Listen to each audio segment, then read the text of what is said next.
कभी सोचा है कि एक सरकारी फाइल किसी की जिंदगी और मौत का फैसला कैसे कर सकती है? आज हम कृष्णचंद्र की एक कमाल की कहानी जामुन का पेड़ की परतों को खोलने वाले हैं। ये कहानी 50 साल से भी ज्यादा पुरानी है, लेकिन आज भी हमारे सिस्टम को आईना दिखाती है। तो सवाल यही है कि जब किसी इंसान की जिंदगी एक सरकारी फाइल पर आकर टिक जाए तो होता क्या है। असल में ये सवाल ही तो इस पूरी कहानी की आत्मा है। ये हमें सोचने पर मजबूर कर देता है कि भाई जब किसी की जान दांव पर लगी हो तो क्या नियम और कानून जिंदगी से भी ज्यादा जरूरी हो जाते हैं। तो चलिए देखते हैं कि इस कहानी का सफर कैसा रहा। सबसे पहले एक आकस्मिक घटना होती है, फिर शुरू होता है एक फाइल का सफर। इसके बाद हम देखेंगे विभागों का खेल, फिर कहानी में एक शायर की एंट्री होती है, मामला अंतर्राष्ट्रीय बन जाता है और आखिर में हम देखेंगे कि वो फाइल बंद कैसे हुई। तो चलिए शुरू करते हैं। पहला हिस्सा, एक आकस्मिक घटना। एक साधारण सा हादसा एक बहुत ही उलझे हुए सिस्टम से जा टकराता है। अब देखिए, कहानी की शुरुआत ना बहुत ही सीधी सादी है। रात में जोरों की आंधी आती है और एक सरकारी दफ्तर के लॉन में लगा जामुन का पेड़ धड़ाम से गिर जाता है। बस मुश्किल इतनी सी है कि उस पेड़ के नीचे एक आदमी दब गया है। और यहीं से असली व्यंग शुरू होता है। देखिए, एक तरफ तो समस्या ये है कि एक आदमी पेड़ के नीचे कुचला हुआ है और उसे फौरन बचाने की जरूरत है, लेकिन दूसरी तरफ लोगों की प्रतिक्रिया क्या है?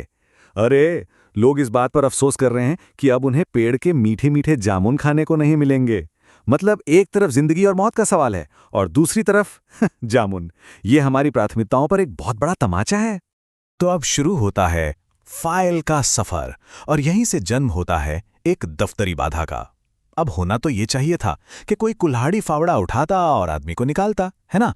पर नहीं, इसके बजाय अधिकारी कहानी के असली हीरो को जन्म देते हैं, एक सरकारी फाइल। और जरा इस फाइल का रास्ता देखिए।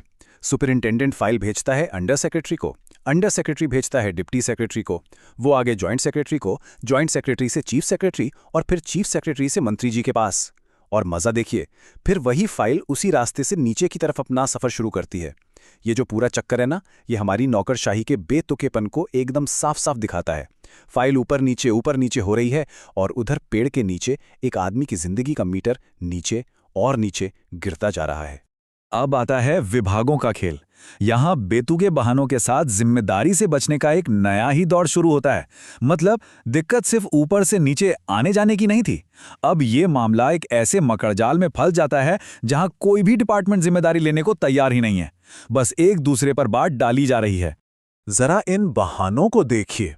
फाइल पहुंचती है कॉमर्स विभाग तो वो कहते हैं भाई ये तो पेड़ का मामला है, ये तो कृषि विभाग देखेगा। अच्छा जी। फाइल पहुंचती है कृषि विभाग, वो कहते हैं अरे ये तो फलदार पेड़ है, ये तो बागवानी विभाग के पास जाएगा। और बागवानी विभाग का तो जवाब ही सुन लीजिए। वो कहते हैं हम पेड़ काटने की मंजूरी कैसे दे सकते हैं, हम तो पेड़ लगाओ अभियान चला रहे हैं। मतलब कमाल ही है।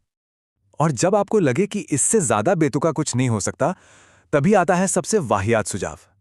सुझाव यह था कि पेड़ को बचाने के लिए आदमी को ही बीच से काट दो और बाद में प्लास्टिक सर्जरी से जोड़ देना। हाँ, सही सुना आपने। इस पर विचार करने के लिए फाइल मेडिकल डिपार्टमेंट तक भी गई और वहां से जवाब आया कि हाँ, प्लास्टिक सर्जरी तो हो सकती है पर आदमी मर जाएगा। वाह, क्या लॉजिक है। चौथा हिस्सा, पेड़ के नीचे शायर। अब यहां एक नई पहचान मामले को और ज्यादा उलझा देती है। देखिए, अब कहानी में एक ऐसा मोड़ आता है जहां लगता है कि शायद अब कुछ इंसानियत जागेगी, लेकिन नहीं, सिस्टम की मशीनरी उसे भी पीस कर रख देती है। होता यह है कि एक माली जिसमें थोड़ी इंसानियत बची थी, वो उस दबे हुए आदमी को खाना खिला रहा होता है और वो आदमी दर्द में कराहते हुए मिर्जा गालिब का एक शेर पढ़ता है, ये तो माना कि तगाफुल ना करोगे लेकिन खाक हो जाएंगे हम तुमको खबर होने तक। और बस ये सुनते ही सबको पता चल जाता है कि पेड़ के नीचे दबा आदमी एक शायर है। पर सोचिए, उसके शायर होने से क्या होता है? क्या उसे बचाया जाता है? नहीं, बल्कि समस्याएं और बढ़ जाती हैं। खबर फैलते ही वहां दूसरे शायर जमा होकर मुशायरा शुरू कर देते हैं। वाह! फाइल को कल्चरल डिपार्टमेंट भेज दिया जाता है। साहित्य अकादमी का सेक्रेटरी उसे बचाने नहीं आता, बल्कि उसका इंटरव्यू लेने पहुंच जाता है। उसे अकादमी की मेंबरशिप दी जाती है और तो और ये तक कह दिया जाता है कि मरने के बाद उसकी पत्नी को वजीफा मिलेगा। मतलब ये बेतुकेपन की एक नई ही ऊंचाई थी। और अब मामला बन जाता है एक अंतर्राष्ट्रीय मामला। एक आदमी की जान के सामने खड़े हो जाते हैं राजनयिक संबंध। जब ऐसा लगने लगता है कि चलो अब शायद वन विभाग पेड़ को काट ही देगा, तभी कहानी में एक और जबरदस्त मोड़ आता है और मामला इंटरनेशनल हो जाता है। जरा इस जानलेवा देरी पर एक नजर डालिए। पहले दिन पेड़ गिरता है, दूसरे दिन फाइल कॉमर्स, एग्रीकल्चर और हॉर्टिकल्चर डिपार्टमेंट्स के बीच घूमती रहती है। तीसरे दिन पता चलता है कि आदमी शायर है तो फाइल कल्चरल डिपार्टमेंट पहुंच जाती है। और फिर कुछ दिन बाद फॉरेन अफेयर्स मिनिस्ट्री यानी विदेश मंत्रालय आकर बचाव का काम ही रोकवा देता है। हर एक दिन सिस्टम की वजह से हो रही एक नई देरी उस आदमी को मौत के और करीब ले जा रही थी। और वजह जानकर तो आप सिर पकड़ लेंगे। एक तरफ एक नागरिक, एक शायर की जिंदगी दांव पर लगी है, और दूसरी तरफ क्या है? अंतर्राष्ट्रीय संबंध। तर्क ये दिया गया कि उस जामुन के पेड़ को 10 साल पहले पिटोनिया देश के प्रधानमंत्री ने लगाया था, और अगर उसे काटा गया तो हमारे राजनयिक संबंध खराब हो सकते हैं। मतलब एक आदमी की जान की कीमत 2 देशों के रिश्तों से कम आकी जा रही थी। और आखिरकार कहानी अपने अंतिम पड़ाव पर पहुंचती है जब फाइल बंद हुई। ये नौकरशाही की सबसे बड़ी विडंबना है। कई दिनों की इस भागादौड़ी के बाद मामला देश के सबसे बड़े दफ्तर प्रधानमंत्री के पास पहुंचता है, और यहीं से कहानी अपने दुखद अंत की तरफ बढ़ती है। और फिर एक खबर आती है, प्रधानमंत्री ने पेड़ काटने की मंजूरी दे दी है और सारे अंतर्राष्ट्रीय जिम्मेदारी भी अपने ऊपर ले ली है। ये सुनते ही सुपरिंटेंडेंट खुशी से झूम उठता है। वो अपनी फाइल को हवा में ऐसे लहराता हुआ दौड़ता है मानो कोई जंग जीत ली हो, और चिल्लाकर सबको बताता है कि इजाजत मिल गई है। वो भागकर उस दबे हुए आदमी के पास जाता है और बड़ी खुशी से कहता है, तुम्हारी फाइल पूरी हो गई। वो उससे पूछता है, सुन रहे हो, तुम्हारी फाइल पूरी हो गई? लेकिन कोई जवाब नहीं आता। जब वो उसे छूता है तो आदमी का हाथ बर्फ की तरह ठंडा पड़ चुका था।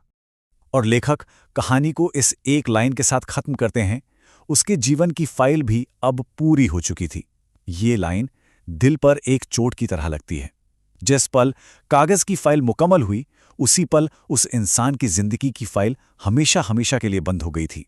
50 से भी ज्यादा साल हो गए इस कहानी को लिखे हुए, लेकिन आज भी ये उतनी ही ताज़ा, उतनी ही सच्ची लगती है। ये ब्यूरोक्रेटिक उदासीनता पर एक बहुत शक्तिशाली टिप्पणी है, और इसका असर इतना गहरा है कि सोचिए, हाल ही में 2019 में जब इसे एक स्कूल के सिलेबस से हटाया गया तो इस पर काफी विवाद भी हुआ था। तो आखिर में ये कहानी हमें एक बहुत बड़े सवाल के साथ छोड़ जाती है। जब कोई सिस्टम लोगों की सेवा के लिए बनाया जाता है, तो आखिर ऐसा कौन सा मोड़ आता है जब वो सिस्टम अपनी रक्षा करने वाले लोगों की जिंदगी से ज्यादा अपने ही बनाए नियमों को महत्व देने लगता है? कृष्णचंद्र की जामुन का पेड़ सिर्फ एक कहानी नहीं है, ये एक चेतावनी है, एक ऐसी चेतावनी जो आज भी हमारे